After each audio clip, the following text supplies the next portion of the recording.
Who are the Jags' five best players and who you hope will be the five best players at the end of this season? We'll discuss that in just a second here on Locked On Jaguars. You are Locked On Jaguars, your daily Jacksonville Jaguars podcast, part of the Locked On Podcast Network, your team every day.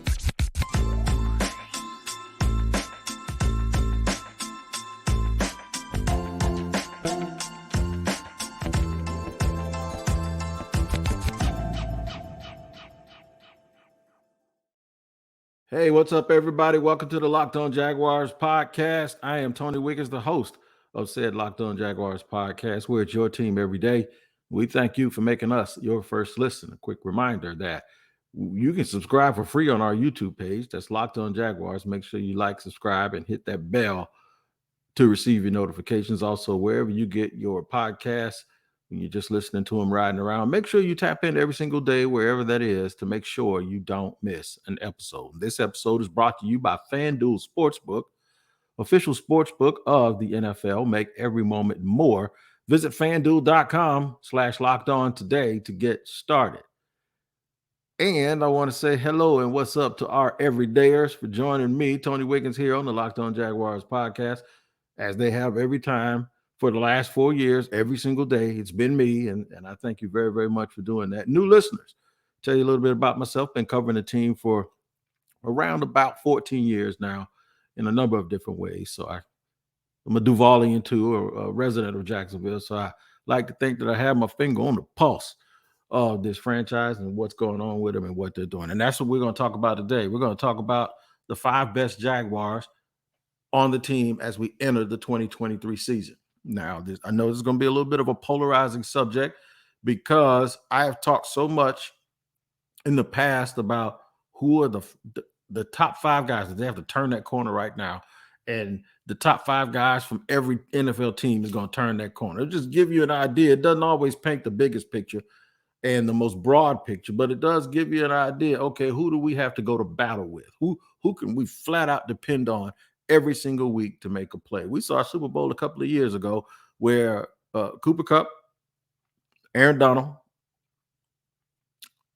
Matt Stafford, Jalen got beat up a little bit, in some plays. He had a couple of bad calls too, but for the biggest part is the difference between the Bengals, and the Bengals have some great players too, but the difference between the Bengals a couple of years ago and the Rams was the fact that those three guys, Cooper Kupp and Matt Stafford and Aaron Donald, especially in the fourth quarter, they made plays when they absolutely had to make plays. Just a year ago, when you think about Philly, all of the dynamic plays that Jalen Hurts made, but he had some help along the way too. Kansas City had a few more guys that were able to make plays. So one thing I'm going to do too is I'm going to mention who those five guys are, but then there's guys that you hope are the five best, right? And those are people that we think the Jaguars have prioritized them and they play positions of need, and not only positions of need, but the ones that are at, positional value, the ones that are real high on that chart. So we kind of pull for them and want them to be great too. In fact, some of these guys might be, if another team was able to come in and cherry pick players off the team, they would actually be in the top five, but it doesn't mean that they're playing top five ball right now. And when I do this list, you're going to see it. So I'm going to do my top five in segment one, the five players you hope to step up in segment two, and make that list harder to be so concrete. And some people will disagree with my five, and that's fine. And then I'm going to talk a little bit in segment three about minicamp and a couple of bright spots from minicamp, and to give a little bit of a warning to Jaguar fans about something I hope they don't do.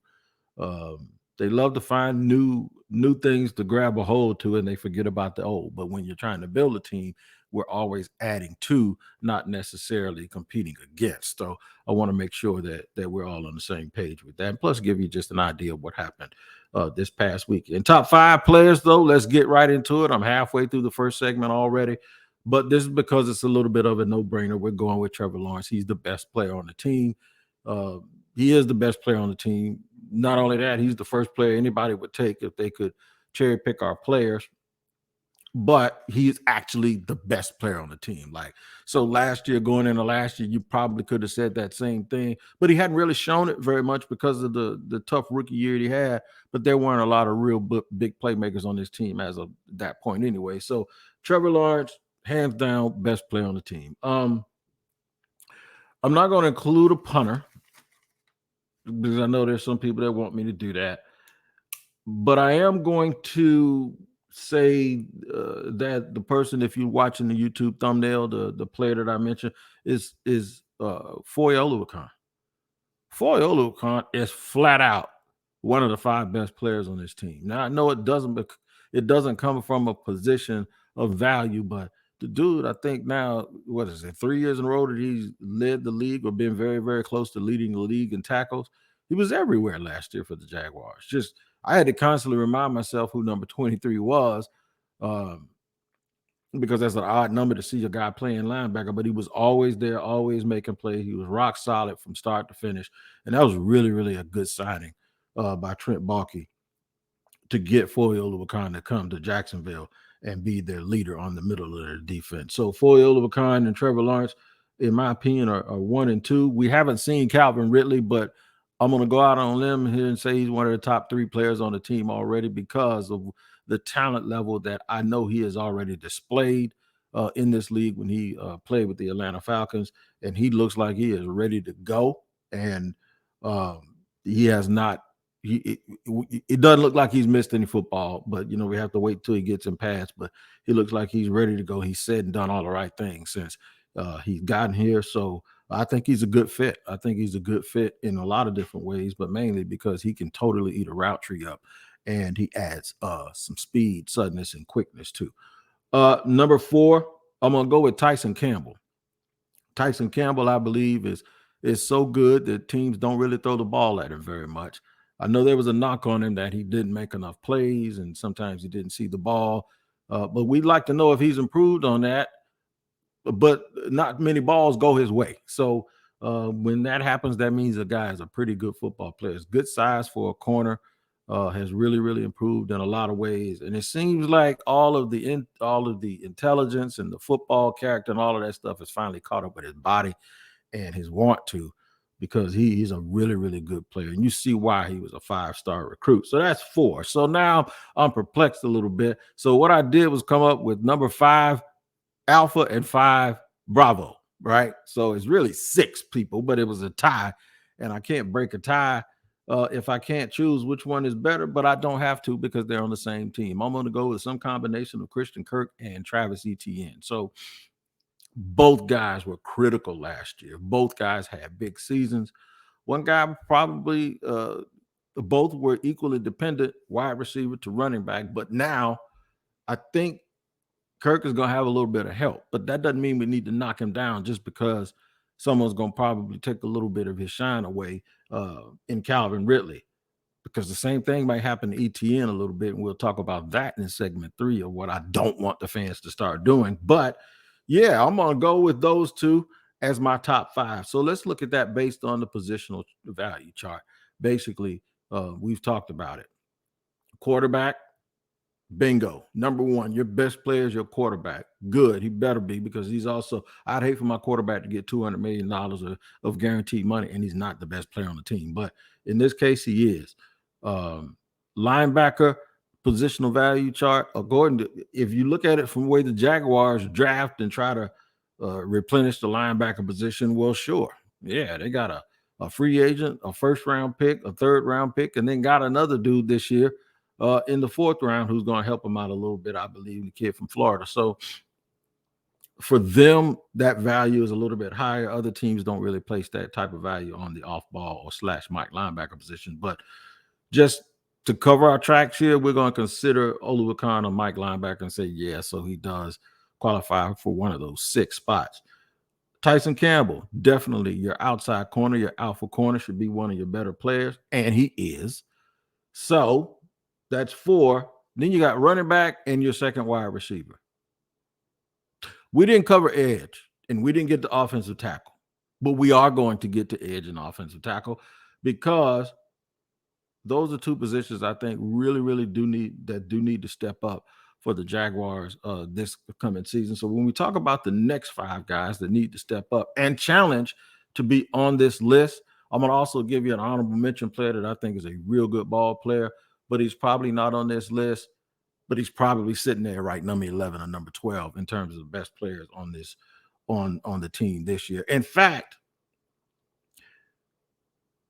I probably wouldn't be able to get to number 10 without naming Andre Cisco, but he's not in the next group of 5 because I don't think he needs to play that much better. I think he's fine just the way he is. It's just that we're doing this for positional value and who needs to improve to see if they can crack this list. So we'll make sure we get to all of that for you in just a second here on Locked On Jaguars after I let you know about today's sponsor, which is FanDuel. Make a fast break to FanDuel during the NBA playoffs because right now new customers can get a no sweat first bet up to $1,000. That's $1,000 back in bonus bets if your first bet doesn't win. You heard me. I said it right. If your first bet doesn't win. Now, it is crunch time in the NBA. We got the final set. We got the guy Joker, who was supposed to be the MVP, going up against one that many consider the GOAT, LeBron, out west. And then we got a good old-fashioned knockdown game between a series between Boston and Miami. So it's a good time to bet with FanDuel and get to know FanDuel right now. There's no better place to bet all the playoff action than America's #1 sports book. Visit FanDuel.com/locked-on and get a no-sweat first bet up to $1,000. That's FanDuel.com/locked-on. FanDuel, official sports betting partner of the NBA. And I am Tony Wiggins here with Locked On Jaguars. I gotta just say this. I just said the official sport betting partner of the NBA, and they are. Somebody called John Morant NBA dumb boy yesterday, and I almost spit my coffee out this morning when I read it. That while it's not a funny situation, that's a clever move because for y'all that don't know, if you don't, he was basically acting like NBA young boy, a rapper, while getting caught on these videos, and now somebody called him NBA dumb boy. I thought that was really funny. But we're talking about names today, not names we're calling people, but names that are outstanding players for the Jaguars or guys that you hope will be outstanding players for the Jaguars. Now, I mentioned the guys who are currently the 5 best players, in my opinion. Like, you have no question about them. Maybe they are at positions of value. Maybe they aren't. I think 4 of them are, quarterback, wide receiver, off the ball, or Mike linebacker, basically the leader of the linebacking crew. Tyson Campbell at corner. And then Christian Kirk and Travis Etienne. Nothing wrong with having another weapon in your top 5 but the thing is this is when you know you're getting better. And this is when you know you're not only raising the ceiling, they're raising the roof, but you're also lifting the floor. When I tell you, when you don't struggle naming 5 people, you don't. Not with the Jaguars, you don't struggle naming 5 people.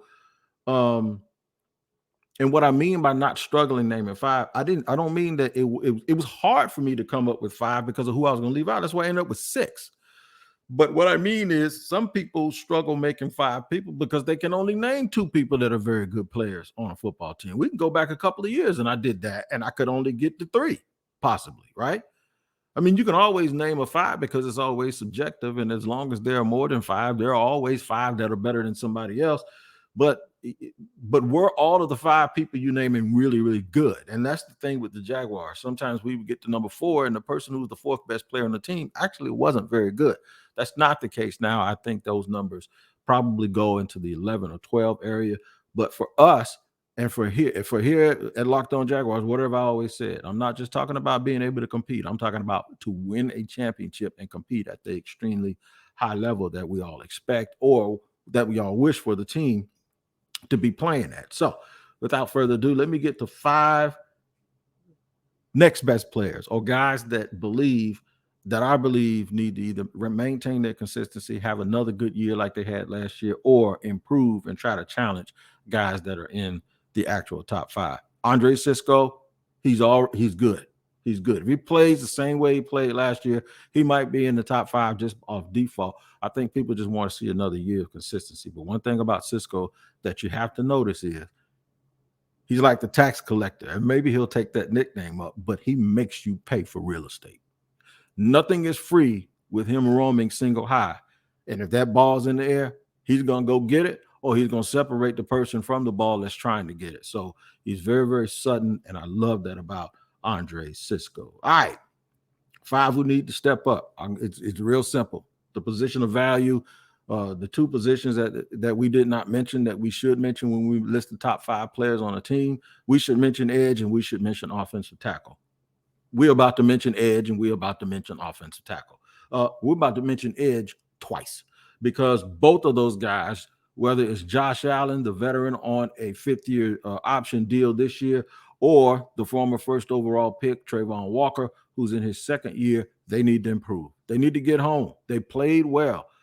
I think at one point Josh Allen was top 3 or top 5 in pressures. And I know for a fact Trayvon at some point was in the league for Rookie of the Year because he had a game where he had a sack and an interception early in the season. And then he had some other games, really good late games, games late in the year, right before he had to deal with a high ankle sprain. So I was hoping that he would get to that 5.5, 6 sack range so we could understand that the potential is closer than the stats suggested. But he didn't, and I think he was about to, but those last couple of games at the end of the season, when it looked like he was playing better because they played with his hand on the ground more, he sustained the injury. Walker Little. I'm going to call Walker the Swiss Army knife because everybody around here believes he's the best guard on the team. He's the best right tackle and the best left tackle. We got to see it, though. So, Walker Little, this is on you. And it's very, very important and very critical for the success of this team because the most important person is the quarterback. Doug Peterson even said when talking about Jawan Taylor and his this is before Taylor left in free agency, he said, don't you like Trevor? Like, you want to keep him standing upright? So they drafted Anton Harrison, Anton Harrison, they picked out of Oklahoma in the 1st round. Also have Cam Robinson coming back at some point from suspension, even if I think they're going to appeal it, but if he gets it and if he gets the appeal or not, we got to figure out what they're going to do with Walker Little, whether he's going to play left. Does he stay at left when Cam comes back and they move Cam to a position he's never played, which is anything other than left because he's never played anything other than left tackle? We're going to have to see. So that's 3. Devon Hamilton, we got to take another step. He got his extension this year. He got his bag, 3 years, $30-some-odd million. Got it a year early.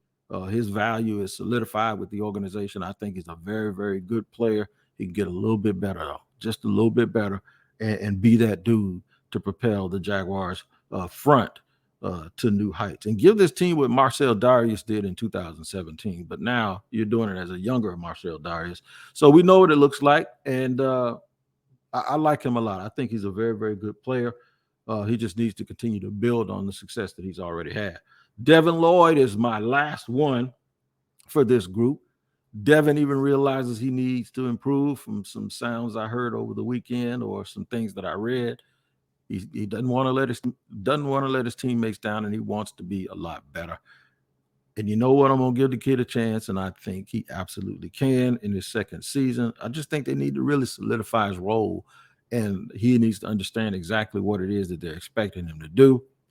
And then he'll probably be in better shape this year because hopefully he won't have any more setbacks. He got in a training camp last year with a hamstring problem that cost him some time. And then when he came back, it looked like it took him some time to get going. So hopefully Devin Lloyd will improve enough to the point where the folks won't question them trading up and getting him in the 1st round of the 2022 draft anymore. So when you look at the positional value of the chart, that's 2 edges, left tackle, guard, right tackle, whatever you want to call Walker Little, a run stuffing defensive lineman who can also put pressure on the quarterback from the interior, as well as a 2nd-year player in Devin Lloyd, who has good size and good range, just has to be able to put it all together with his physical too. So that's my opinion on who the top 5 is, who the next 5 is, even with 1 or 2 little caveats in there, because there's really 6 players in the top 5. And then Andre Cisco, I think I left him off because I don't know if there's much improvement he needs to do himself. Maybe just do it 2 years in a row, and that'll make everybody feel a lot better about him. Let's talk about minicamp. There's a signing from a veteran who was invited to rookie minicamp. That gives the Jaguars a look that they don't have. The other thing is everybody's in love with Tank. I am too, right? I think Tank Bigsby, I think, is going to be a great element to this team. But too many people are saying he's going to replace Travis Etienne, and that shouldn't even be the talking point. It should be, what are they going to do together? I'll tell you why I feel that way in just a second here on Locked On Jaguars. All right, running it down here, Locked On Jaguars. I hope everyone had a great Mother's Day.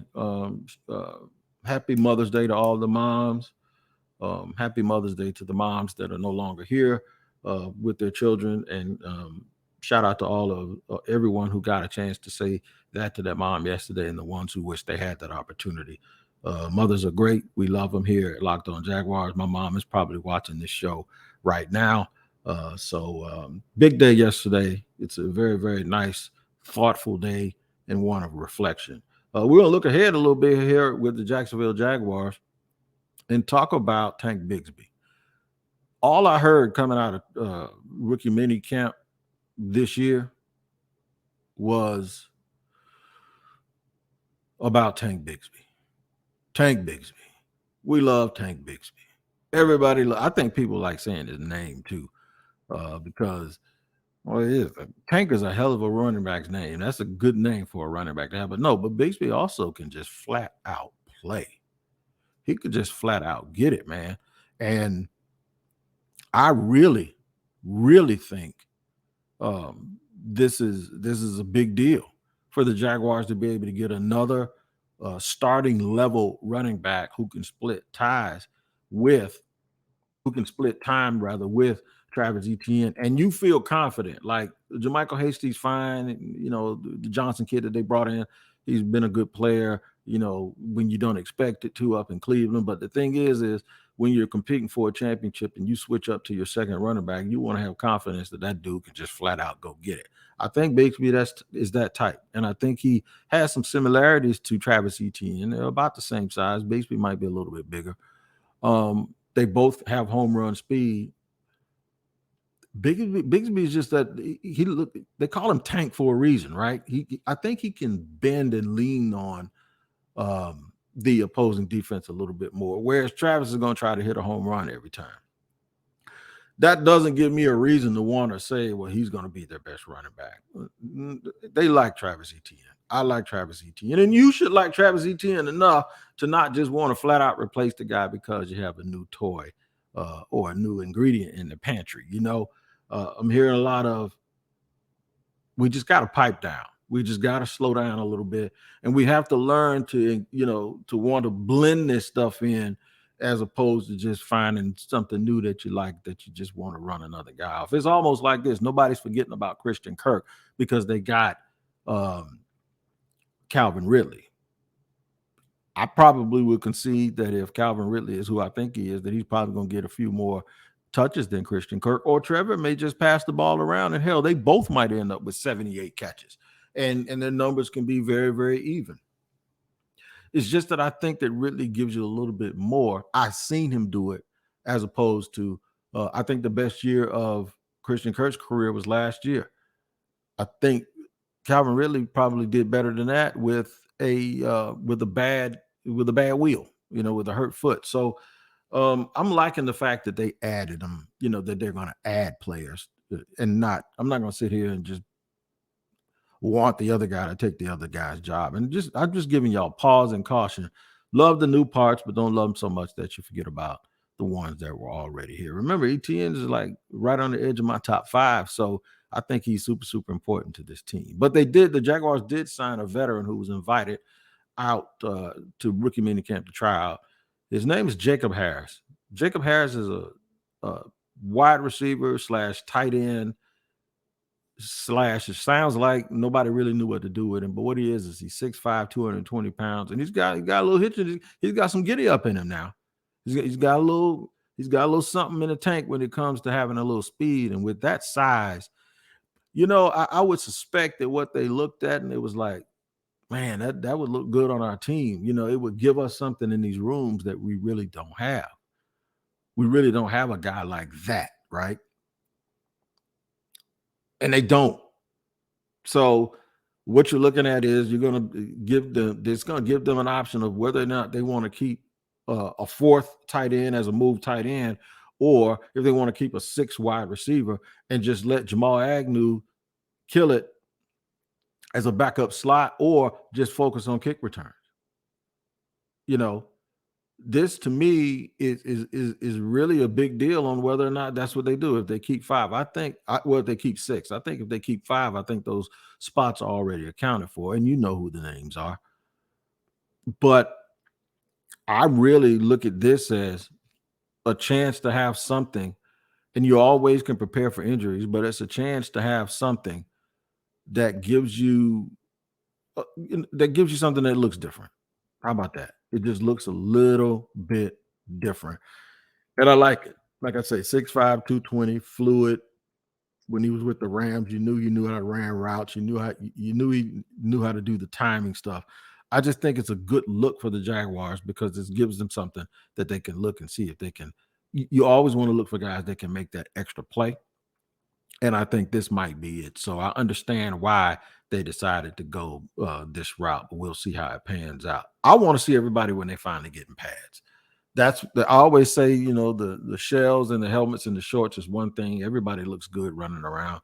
You go on any college campus and find a whole bunch. You go on most high school campuses at big schools, and everybody looks good running around in shorts. But the game isn't played that way. It's played with tods and pads. So we have to wait and see what sort of impact those young people have on this team. We're going to continue throughout the week, take a good look at the roster, keep our ear to the street in terms of what may happen in the vet free agent market. Zadarius Smith got dealt, and everybody hit me up saying, could the Jags have done that? Yeah, they could have done it, but somehow they end up not. I wonder if it's something with Trent Baalke why he can't get deals done, because there were other trades in this draft and the Jaguars couldn't get one on day 3.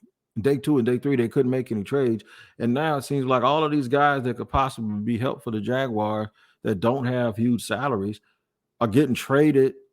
And it's at positions that they probably need a little bit of fortification on the roster, and they're not involved in it. So I don't know. Somebody asked me the other day, does everyone like Trent Baalke? I don't know, and I didn't even know that had to be a requirement for a guy to be getting to be working trades around the league. But because I thought the purpose of making trades was you're gonna beat the guy to something. You're getting something back, right? Every time I go buy a car, I feel like I got whipped. So that's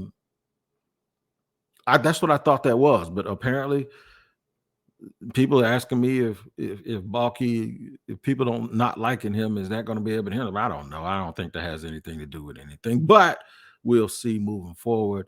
And hopefully the Jaguars will be able to get something in the secondary market on free agency that'll help their ball club. But we'll be here every day to make sure we give you all of the news about that here on Locked On Jaguars, because it's your team every day. We thank you for making us your first listen and being an everydayer. And if you're a new person, please come back and try us again tomorrow. Maybe you'll like something you hear. Until then, we'll see you here on the Locked On Jaguars podcast.